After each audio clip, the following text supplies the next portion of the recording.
नमस्कार, सत्यदर्शन न्यूज मध्ये आपले स्वागत आहे। मी पायल शहा। एक नजर टाकूया आजच्या ठळक घडामोडीवर। माणसाच्या रूपात हैवान मन सुन्न करणारे व्हिडिओ फोटो आले बाहेर। मसाजोगचे सरपंच संतोष देशमुख हत्या प्रकरणात संपूर्ण महाराष्ट्रात आरोपीला शिक्षा व्हावी म्हणून जोर धरत होती।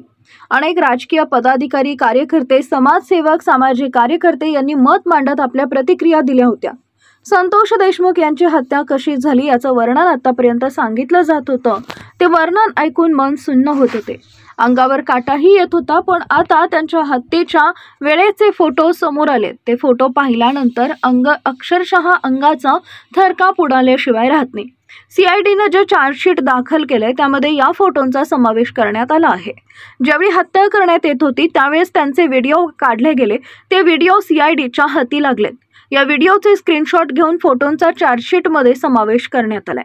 या हत्येच्या घटनेनं संपूर्ण महाराष्ट्राचं समाजकारण, राजकारण ढवळून निघालं। माणसाच्या रूपातला हैवान कॅमेरानं कैद केला। हे सर्व फोटो आणि व्हिडिओ आरोपी महेश केदारच्या फोनमधून जप्त करण्यात आलेत। आरोपी महेश केदारच्या फोनमधून जवळपास 15 व्हिडिओ आणि 8 फोटो जप्त करण्यात आले आहेत। या व्हिडिओत सुदर्शन घुलेसह इतर आरोपीही दिसतात।